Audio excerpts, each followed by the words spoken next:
What's up, friends and family? Yo, I'm super excited to get back into this topic because it has been a while actually since I've discussed it. And praise the Lord. Thank you, God. Thank you, Lord, for allowing me to reach my 2-year mark of not having sex, of being celibate, okay? And I meant to do this video earlier than this because I don't exactly remember the exact date in April in which I stopped having sex back in April of 2019, but I do know it was somewhere in April.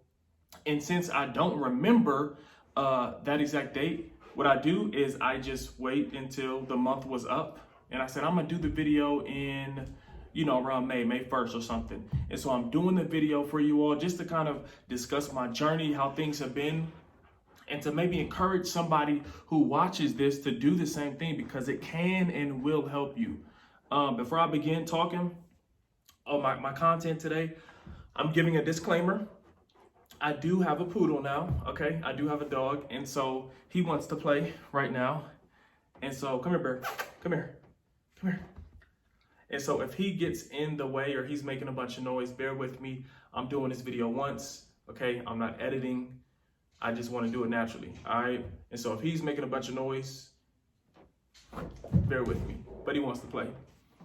And so for me, listen, it's been a journey, okay? It has not been easy. It has been ups and downs. It's been a struggle sometime, but this 2-year journey of being celibate, of not having sex, has been so rewarding, okay? As some of you know, I will be getting married the end of this month, and what's helped me been able to sustain my state of mind in that relationship and us being married is understanding that we weren't having sex. See, what I was doing before is when I would get with a woman, within those first couple of weeks or so, or first month or whatever, we're having sex, right? And so what that does to you naturally as a human, you begin to crave it even more, but it also clouds your judgment. And so things that you may be able to see if you weren't having sex, it's hard for you to even see it. Because all you're thinking about is having sex. What position are we doing next? Or what thing are we trying next, right? That's what's going through your mind. And so for me, I don't remember what day it was in April. I know I was at my old church, which is New Birth Christian Ministries here in Columbus, Ohio. And the youth pastor, he preached a word on soul ties. And at the time, I was experiencing soul ties. I was experiencing those things. And I said, yo, as a leader in the community, as somebody who speaks, somebody who works with the youth, somebody who does all these things, like, you got to change. Basically, like, I need to change a lot. I need to change my actions behind closed doors. I need to change what I'm doing in the public. I need to change the people I'm around. I need to change my actions so I can change my life, right? And so that's what I did. And what happens is when I made that decision, when I made up my mind, what the Lord did, he planted people who were also practicing the same thing, because I was very vocal and open and honest about it. I wasn't going to hide it, because I'm thinking, if I can do this, I'm sure I can inspire and encourage other people to do it as well. Right? So I was speaking out about it and doing different events. And so what that did was that drew more people in who were also like, listen, I need to be celibate as well. I need to learn the benefits. I need to learn how I can do this thing, how I can stay on this journey, and how I can fulfill my God-given destiny and not have sex be such an integral part of my life that's throwing me off. Because in no way, shape, or form am I saying that you shouldn't have sex or that sex is bad. But the thing about it is, when you're doing it outside that covenant, outside what God wanted to be in, which is in a marriage, when you're becoming one with this person and this person and this person and this person, you're sleeping with this person and you're doing this, it's clouding your judgment. It's taking energy and time and focus away from you being able to work on your craft, to work on a business, to give more to the Lord, ministry. All of those things are now being diminished, or the time given to those things is getting taken away, because you're thinking about the next time I'm gonna have sex with this person who is not my husband or my wife, which is a problem. Okay. And so for me, my 2-year journey, it's been ups and downs. And when I say ups and downs, what I mean is I made a declaration very early on. I said, listen, I'm not gonna watch porn, because I know Nate, I know myself, I'm not going to be able to watch pornography in a limited capacity. So I said, I need to cut it out completely. And so I think for maybe a year straight, I was good or whatever the case may be. And then one moment, I slipped up in my weakness. My flesh was like, Nate, you want it. Nate, you have this feeling. Nate, you want it. You can't get it, but you want it. So I went and watched something, right? So I went and watched something and boom, it kind of triggered a sporadic episodes of me watching here and there, of me masturbating here and there, right? And so for me, I didn't feel like that was the best, most pure, holy, pleasing, accepting, and honest version of myself that I could be. If I want to present my body as a living sacrifice, holy, pleasing, and acceptable unto God, if I wanted to do those things, then I needed to stop watching it. And what was triggering me watching it, and what me and my fiance have discussed, is Twitter, okay? Some of y'all got Twitter, some of y'all don't. But you could be scrolling and see some Bible verses, see somebody preaching, see some good things happening in the world, see somebody get saved up, and then there's two people having sex. And so for me, I had to be real with myself. I had to say, Nate, okay, you need to limit your amount of time on Twitter or just get rid of Twitter completely, because you cannot separate the two. And if you just see just a little ounce of this, a little clip of this, it's going to mess you up. It's going to push you backwards instead of going forward into holiness and being clean and pure with your body and with your mind. And so that was a struggle of mine. But what's been a blessing is having a fiance, okay? We got engaged in November 30th on that day, and we're getting married on our 1-year anniversary, which is May 30th, which is coming up. I'm not sure if she wanted me to say that, but I said it. So we're getting married, but what helped me was the fact that she is pure.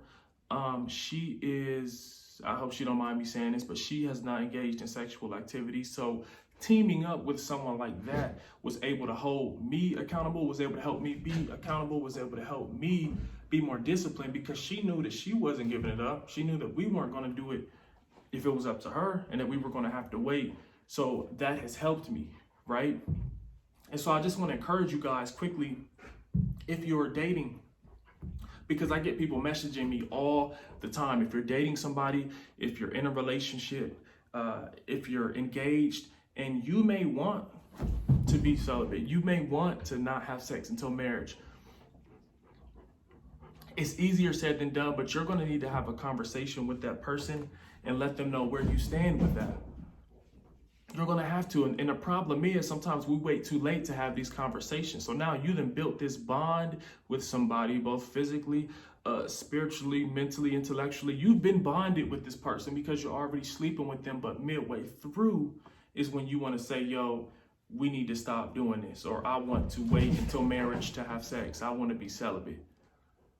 So even if you're not to that point yet, before things get too serious or before you engage in intercourse, have the conversation. Say, yo, this is something I'm not breaking. This is what I'm leaning on. This is where I'm at. Even if it's just for you, if it's not for a religious reason, even if it's just for you, for yourself, for your mental health, for your well-being, if that person wants you bad enough, if that man or woman wants to be with you bad enough, they will wait. I knew that me and my fiance weren't going to be having sex, and so that forces you to naturally get a connection with somebody that's not rooted and grounded in intercourse. That you can be pleased and stimulated through conversation, through laughter, through activities, through things that are not related to intercourse. They're not related to sex. And so that's a conversation you need to have. Another thing is you need to find a community of people around you who can help hold you accountable, who help lift you up. So whether that's people on YouTube like me, you can add me on Instagram. Anyone you can connect with, you need a community, because what we do know is we live in a society where sex is everywhere. It's on the TV, it's on Twitter, it's on Instagram, it's in movies, comic books, it's everywhere, right? And so to combat all of that, you need to have a group of people, friends and family members, supporters, who help encourage you and lift you up and say, listen, this is your goal. This is what you want to do. Don't give in. And that comes with the church too. With finding a good church home, a good pastor, a good leader who you can also grow under, who can keep feeding you the word, who can keep teaching you the word and let you know that activity is not what your relationship or your marriage should be founded upon. So you got to have a community. You got to have communication when dating and in relationships early on with the person so that they know what the standard is. I would say make sure that you're doing the work for yourself and for a pure reason. Don't just do it because it's like, hey, I want to do this just because it's trendy. So I can say, listen, I made it to 6 months or I made it to 4 months. You need to do it because it's a heart posture. It's a heart move. It's a decision that you feel you have to make. See, I knew this was a decision I had to make. When I broke down at the altar and began crying on that day in April a few years ago, I knew it was a decision that Nate had to make for Nate. Because I couldn't take living a double life anymore. I couldn't take it. And this journey, it's hard because it's not the majority doing it. The majority of the people in the world are going to be having sex before they decide that they want to be with somebody. Sex is first, okay? And so if that's the case, you have to make sure that this decision is truly for you and that you're serious about it. But also don't put too much pressure on yourself. Don't put too much pressure on yourself because like myself, I slipped up a few times. I watched some things I shouldn't have been watching that I told myself I wouldn't. Didn't slip up and have sex. It's been 2 years. But slip-ups may happen. But to keep yourself from slipping up, those are some main things that I can think of. You need to find a good church home, find some spiritual leadership, whether that's in a mentor or someone online or someone in your community. You need to find good leadership. You need to connect with other people, find a community of people who are also celibate, who are not, engaging in sexual activities, those who are really living it. Not just those who were talking about it, but those who are really living it. Find them, connect with them. And then if you are dating, you need to communicate with the person whom you're with what it is that you plan on doing. You got to have the communication because if you don't open your mouth and tell them what it is that you want to do, how you feel you need to be for yourself and for your life, then they're just going to think that things are going to be how they've always been. And remember, there's a difference between celibacy and abstinence. There is a huge difference, okay? Abstinence can be involuntary. Someone could be abstinent for 1 year just because they haven't had sex, just because they haven't been put in the position to have sex. Celibacy can be not having sex for a religious reason or not getting married. So there's a difference between the two. I would recommend you go the route of being celibate. Maybe start off as abstinent first and then move your way into celibacy. But that's just my opinion, my recommendation for you. But listen, it's a journey. It really is. It's not easy, especially once you've already engaged in the activity and you're deciding to stop. It's not an easy thing to do. But what I'm telling you is it's possible for you. If I did it, I know for a fact you can do it. I know you can do it. And I'm on my way to getting married, y'all. I'm getting married soon to the love of my life, which is a blessing. And we wanted to go into this thing pure. We wanted to go into this thing, with no blemishes, with not having slipped up. We wanted to go into this thing. Excuse me, I'm trying to talk and throw the thing to the dog. We wanted to go into our marriage knowing that we did things to the best of our ability, knowing that we did things right. And so it's for you. Listen, it changed me, changed my life. It can do the same for you, but you have to let it. You got to believe that. And then you got to put the plan of action in action. It can't just be something you talk about. You got to put the plan of action in action. Okay? My journey of 2 years, I reached it. I wasn't trying to hit a goal of 2 years, but that's just how long it took. I was really going to just wait out for as long as I needed to until I found a person who I could be with. Because when you're dating and when you're not sleeping with somebody, you can clear your mind out and have clear vision and understand, okay, this person is flawed in this area or I'm flawed in this area without having the distraction of wanting to sleep with that person. And that don't mean that your flesh ain't gonna want what the flesh wants. Okay, you're human beings and we're sexual beings. You're supposed to have sex and you're supposed to reproduce. That's natural. You're supposed to do those things. We're not saying that at all. And I think that's a misconception too, that people think that if they become celibate, then their desire to have sex is just going to disappear. No, not at all. Nope. So don't be naive. Understand that you can do it yourself. You can do it yourself. It's going to be hard that way, but you need a community around you. I've had good people like my best friend, my youth pastor, my best friend Melvin, the brothers in the church, Brother BJ, my pastor, Pastor Baker, my fiance, Sister Lawyer, all of these people, Sister Alexis, those who are around me, Bishop White, all of the people in my church organization who have helped teach me about holiness and living right and living pure in a wicked world, in a world where sex is glorified, where marriage is devalued, where divorce rates are through the roof, specifically in the Black community. Those are things that you have to know about. And so I think it's important that if you want to practice celibacy, once again, you need a community around you. You need to connect with people online, connect with as many people as possible to help build you up, to help keep you accountable. One, and number two, you need to communicate. Okay, if you're dating, if you're in a relationship, you need to set the standard initially and say, yo, this is what I'm leaning on. This is what I'm doing. I'm not sleeping with you. Don't even think about it. You're going to have to build with me mentally, spiritually, intellectually, and then the physical will come. That ain't going nowhere. That will come.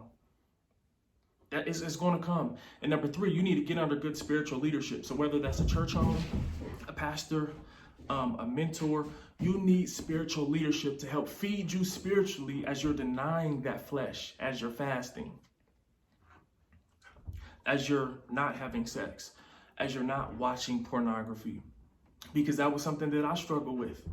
Okay, you need to be getting fed spiritually as you start this celibacy journey, or as you continue on this celibacy journey. And specifically, there are a lot of small things that you can do, and I'm not going to dive into all those just yet, but there are small things that you can do to help yourself along this way. Excuse me, Bear wants some camera time. Hey, Bear. Y'all probably like this dude right here. So there are a lot of things, and I'll probably do another video, part 2 here pretty soon, explaining some of those other things that you can do to really make the journey kind of smoother in a way in your off time. Because I always said this, what you do in your off time and your alone time on this celibacy journey is just as important as what you do with someone else. So the porn watching, the masturbating, all of those things are just as important. Lusting over different women. That don't mean that the pretty women and the handsome men ain't gonna be there and that you're not gonna see them. But when you start lusting, and it's a lot that goes into it. And I'll probably do a part 2 over it in the near future. But listen, if you watched all this video, God bless you. I love you. I appreciate you. I hope something encouraged you from this video, whether it's a man or a woman, whomever. If you want to become celibate, you can do it. I did it. It will bless your life. It will change your life. Make sure you like this video. Make sure you share it. Make sure you subscribe to my YouTube channel, Nate Jameson Speaks. The link is below. My Instagram is Nate Jameson Speaks. My YouTube is Nate Jameson Speaks. My Twitter is Speak Nate Speak. And my Facebook is Nate Jameson. Clubhouse is Speak Nate Speak. So add me on there. Connect with me. You can always DM me and message me. I love to talk back, communicate, and just really encourage somebody so that hopefully and prayerfully they get on this journey and they can spread it more and encourage more people to do the same thing. So listen, I love you all. I appreciate you all. God bless you. Thank you for watching. Peace.